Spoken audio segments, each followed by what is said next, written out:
चलिए देखते हैं आज क्लास 10th के बच्चों के लिए संस्कृत और संस्कृत में पहला चैप्टर का ऑब्जेक्टिव लेकर आए हैं। पहला चैप्टर का नाम है मंगलम। चलिए विद्यार्थी जी तो स्टार्ट करते हैं। पहले थोड़ा सा कुछ अस्मरणीय जान लीजिए तो ज़्यादा बहुत ही अच्छा रहेगा। देखिए अस्मरणीय क्या है उसको पहले समझ लीजिए। देखिए मंगलम, तो मंगलम जो पाठ है, मंगलम पाठ में टोटल 5 मंत्र दिया हुआ है, ठीक ना।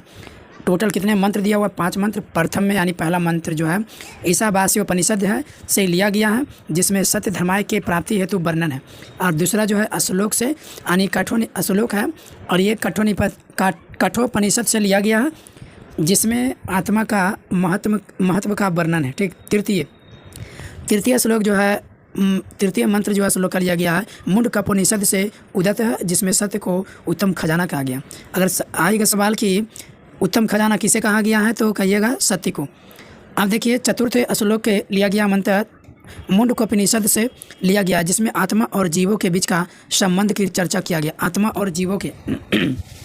और 5वां जो लिया गया है श्लोक श्वेताश्वरोपनिषद से लिया गया है, जिसमें वेद स्वरूप परम पिता परम परमेश्वर के विषय में कहा गया, यानी परम पिता परम परमेश्वर परम पुरुष के बारे में कहा गया है। चलिए स्टार्ट करते हैं। तो देखिए यहाँ से ध्यान दीजिएगा।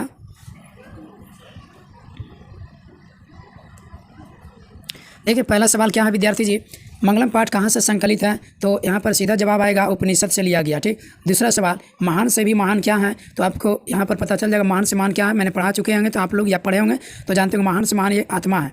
सूक्ष्म से सूक्ष्म क्या है? तो ये भी क्या है? आत्मा है। ठीक है। मंगलम पाठ के रचनाकार कौन है? तो मंगलम पाठ के रचनाकार जो है वो महर्षि वेदव्यास है। वेदव्यास भी रहेगा तो ही मारिएगा, महर्षि दिया हुआ रहे या न रहे। 5वां सवाल है उपनिषद के रचनाकार कौन है? तो उपनिषद के जो है यही हो जाएगा, उपनिषद के वेदव्यास ही होगा। जो मंगलम का है वो उपनिषद का है, क्योंकि उपनिषद से ही मंगलम काटा गया, ठीक ना, निकाला गया। चलिए अब 6ठा नंबर देखते हैं क्वेश्चन। देखिए 6ठा में क्या कह रहा है, समझने का प्रयास करिएगा, ठीक ना। 6ठा में है उपनिषद किसका अंतिम भाग है? तो उपनिषद जो है किसका लास्ट भाग है? तो वैदिक साहित्य का है। किसका है जी? वैदिक साहित्य का है। ठीक। 7वां नंबर क्या कहता है, मंगलम पाठ में किस प्रकार के मंत्र है? मंगलम पाठ जो है किस प्रकार का मंत्र है? तो पदात्मक है। क्या है? पदात्मक है। ठीक। और 8वां सवाल क्या है, उपनिषद किसका सिद्धांत प्रकट करता है? उपनिषद जो है किसका सिद्धांत प्रकट करता है? तो ये जो है दर्शन का करता है, ठीक ना। चलिए 9 नंबर किसे बस में नहीं किया जा सकता है? किसे बस में नहीं किया जा सकता है? मैं ऑप्शन भी बोलते जाऊंगा, आप लोग हमसे पहले बताइएगा, है ना। किसे बस में नहीं किया जा सकता है? आत्मा, परमात्मा, विद्या सिंह। तो सही विकल्प होगा आत्मा। आत्मा को बस में नहीं किया जा सकता है। 10वां नंबर सवाल देखिए, विद्वान सुखरहित होकर किसको देखता है? ए में आत्मा, बी में विद्या, सी में परमात्मा और डी में जो है मानव। तो ये क्या हो जाएगा आपका? ये ऑप्शन हो जाएगा परमात्मा। ठीक है। ये विद्वान जो है सुखरहित होकर किसको देखता है? तो परमात्मा को देखते हैं। चलिए 10 तक हो गया। 11 नंबर, चलिए देखिएगा विद्यार्थी जी 11 नंबर सवाल। 11 नंबर में क्या करा कि सत्य से किसका रास्ता प्रशस्त होता है? सत्य से किसका रास्ता प्रशस्त होता है? तो किसका रास्ता होता है? तो ऑप्शन दिया घर का, देवलोक का, विद्यालय का, युद्ध का। तो सही जवाब होगा विद्यार्थी जी देवलोक का। ठीक है। चलिए 12 नंबर सवाल है, यह संपूर्ण संसार किसके द्वारा अनुशासित है? ऑप्शन दिया हुआ है 12 नंबर में आत्मा, परमात्मा, साहित्य, इनमें से कोई नहीं। तो सही विकल्प होगा विद्यार्थी जी परमात्मा। 13 नंबर देखिएगा, वेदा हमेतम पुरुषम महानतम रिक्त स्थान है विद्या आनम। तो आने यानी मंत्र किस उपनिषद से लिया गया? क्या एम कठोपनिषद से, श्वेताश्वरोपनिषद से, मुंडकोपनिषद से, ईशावास्योपनिषद से। तो 13 का जो सही विकल्प होगा विद्यार्थी जी श्वेताश्वरोपनिषद से हो जाएगा, यानी बी ऑप्शन हो जाएगा। ठीक है। चलिए 14 नंबर सवाल देखिए, अनुज्ञान महतो मह्यान यानी रिक्त स्थान महिमा आत्मना मंत्र किस उपनिषद से लिया गया? अनुज्ञान महतो मह्यान सूक्ष्म से सूक्ष्म, है ना। तो ये ऑप्शन दिया हुआ है ए में मुंडकोपनिषद से, कठोपनिषद से, श्वेताश्वरोपनिषद से, ईशावास्योपनिषद से। तो 14 का सही विकल्प होगा विद्यार्थी जी कठोपनिषद से लिया गया। ठीक, बी हो जाएगा ऑप्शन। चलिए 15 नंबर सवाल क्या कर रहा है? 15 नंबर देखिएगा,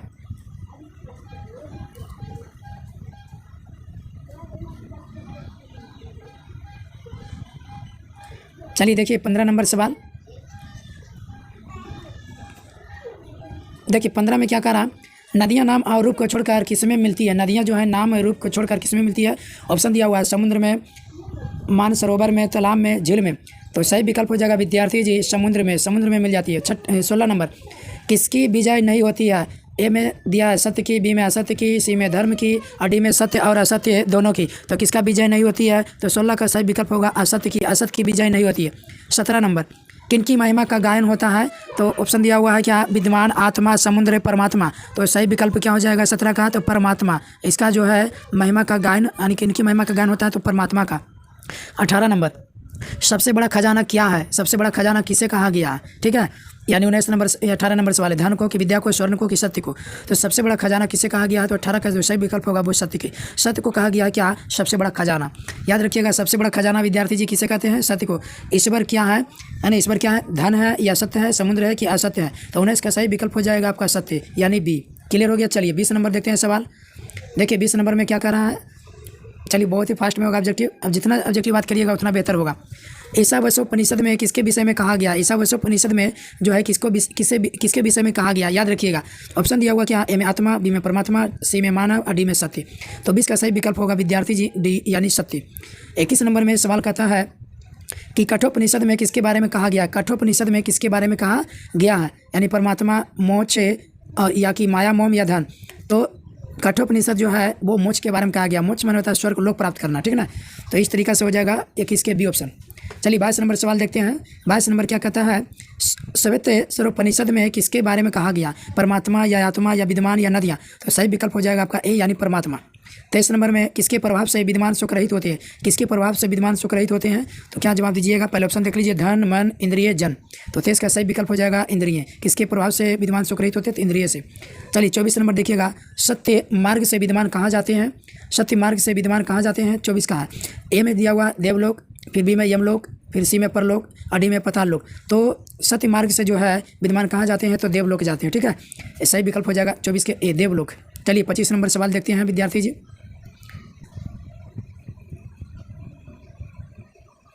चलिए बड़ा कर दिए, ज़्यादा बेहतर होगा देखने में, ऐसे आँख पर जोर नहीं पड़ेगा। देखिए 25 नंबर में क्या कहता है, कौन अपने नाम और रूप को छोड़कर समुद्र में मिल जाते हैं, कौन अपने नाम और रूप को छोड़कर समुद्र में मिल जाते हैं। ऑप्शन दिया हुआ समुद्र, झरना, नदियाँ, मार्ग। तो सही विकल्प होगा नदियाँ। नदियाँ जो अपना नाम रूप छोड़ करके समुद्र में मिल जाता। 26 नंबर में साधका किसको पार करते हैं, साधका जो है किसको पार कर जाता है 26 में। तो देखिए ऑप्शन दिया हुआ मृत्यु को, अमृता को, सत्य को, जीवन को। तो सही विकल्प होगा आपका ए, यानी मृत्यु को। चलिए अगला सवाल है 27 नंबर देखिएगा। देखिए 27 में क्या करा है, सत्य धर्माय के लिए किसको हटा दे, सत्य धर्माय के लिए किसको हटा दे, आवरण को या असत्य को या सत्य को या हेरनमैन पात्रण को। तो सही जवाब होगा विद्यार्थी जी डी, हेरनमैन पात्र को, यानी सोने से आवरण को जो ढका हुआ वो सत्य के लिए, सदा के लिए हटा दिया जाए। 28 नंबर सवाल है, सत्य का मुख किस पात्र से ढका हुआ है, सत्य का जो मुख है, मुख जो है किस पात्र से ढका हुआ है। तो ध्यान दीजिएगा, ऑप्शन पहला में स्वर्ण है, फिर शस्त्र है, फिर सी में शास्त्र है, फिर विद्या। तो सही विकल्प होगा आपका स्वर्ण, यानी ए हो जाएगा। चलिए 29 नंबर सवाल है, नदियाँ क्या छोड़कर समुद्र में मिल जाती है, नदियाँ क्या छोड़कर समुद्र में मिल जाती है। तो ऑप्शन दिया हुआ स्वरूप है, फिर क्या दिया हुआ बी में नाम, फिर सी में काम, डी में जल। तो सही विकल्प होगा नाम। नदियाँ तो अपना नाम रूप छोड़ करके समुद्र में विलीन हो जाती है, सही है। चलिए आइए 30 नंबर देख लेते हैं। अब 30 नंबर से होगा। देखिए 30 नंबर क्या कहता है, प्राणियों की हृदय रूपी गुफा में कौन बंद है, प्राणियों के हृदय रूपी गुफा में कौन बंद है। चलिए सही विकल्प देखिए, पहले विकल्प देखिए, देवा की, राक्षस की, आत्मा की, शरीर। तो सही विकल्प होगा प्राणियों के हृदय में अंदर क्या गुफा में क्या माने बंद है। तो सही विकल्प होगा सी, यानी आत्मा। नदियाँ कहाँ जाकर मिलती है, किस 31 नंबर, नदियाँ कहाँ जाकर मिलती है। तो नदियाँ कहाँ जाकर मिलती है, सरोवर में या समुद्र में या तालाब में या नगर में। तो सही विकल्प होगा बी, यानी समुद्र में। चलिए अब 32 नंबर कथा किसकी जय होती है, क्रोध के, कि मोह के, कि या सत्य के, कि सत्य के, किसकी जय होती है। तो सही विकल्प डी होगा, अर्थात सत्य के विजय होती है। चलिए नेक्स्ट क्वेश्चन 33 नंबर देखिए। 33 नंबर क्या कहता है, किसका मुख सोने के पात्र से बंद है, किसका मुख जो है सोने के पात्र से बंद है। क्या है ऑप्शन, सत्य का, कि असत्य का, दर्शन का, कि मानव का। तो 33 का जो है सही विकल्प होगा विद्यार्थी जी सत्य का, यानी किसका मुख सोने के आवरण यानी पात्र से बंद है। तो सत्य का क्या हो जाएगा विकल्प ए, यानी सत्य का। 34 नंबर, ब्राह्मण का मुख किससे ढका है। ऑप्शन है रुपया से, लोहा से, सोने से, मिट्टी से। तो 34 का जो है सही विकल्प होगा सी, यानी सोने से। चलिए 35 नंबर सवाल देख लीजिए। 35 नंबर क्या कहता है, विद्यमान अपना नाम छोड़कर किस में मिल जाती है, किस में मिल जाते हैं। ऑप्शन दिया हो आत्मा, जल, परमात्मा की हवा में। तो 35 का सही विकल्प होगा विद्यार्थी जी सी, यानी परमात्मा, ये विलीन हो जाती है। 36 नंबर सवाल देखिएगा, ऋषि लोग देवलोक की प्राप्ति के लिए किस मार्ग को अपनाते हैं, जल मार्ग, सत्य मार्ग, वायु मार्ग, असत्य मार्ग। तो ये सही विकल्प बी होगा, यानी 36 का बी, यानी सत्य मार्ग होगा। सत्य मार्ग को अपनाएंगे तभी तो ये देवलोक प्राप्त करेंगे क्या। चलिए अगला सवाल 37 नंबर। ये सब बहुत ही वीवीआई सवाल है एग्जाम की दृष्टि के लिए, ठीक ना। चलिए देखिए, हेरनमैन पात्र है, अरिक्त स्थान, सत्य धर्मा दृष्टि है, किस उपनिषद का मंत्र है। तो ये 37 का है ना। और ऑप्शन दिया कठोपनिषद, मुंडकोपनिषद, ईशावास्योपनिषद और या फिर डी में गीता।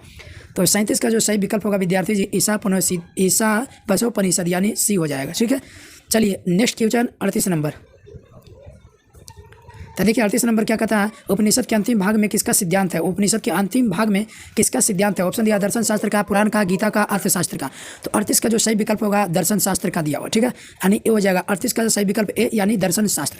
आइए 39 का देखते हैं, आदित्य का परिवाची शब्द क्या है। आदित्य का परिवाची शब्द क्या है। देखिए आदित्य, आदित्य कहता है ना छठ पूजा का सॉन्ग जैसे होता है कि उगे हो आदित्य देवा, तो परिवाची शब्द में हुआ किसका दूसरा नाम है। तो आप जान रहे होगे क्या है। ऑप्शन दिया चंद्र है, सरोवर है, सूर्य है, ईश्वर है। तो यहाँ पर जो 39 का सही विकल्प होगा वो सी होगा सूर्य का। देखता है जल्दी जल्दी जल्दी उगो हो सूरुजा देवा आदित्य देवा। तो यहाँ पर क्या हो गया, सूर्य को ही आदित्य कहते हैं। जब मैं व्याकरण पढ़ाऊंगा तो फिर परिवाची शब्द भी पढ़ा दूंगा, लिखा दूंगा, क्लियर रहेगा, ठीक है। चलिए इसमें 39 हो गया और इसमें कुछ क्वेश्चन है, ठीक है। चलिए देख लेते हैं कुछ क्वेश्चन जो है उसका भी कर लेते हैं।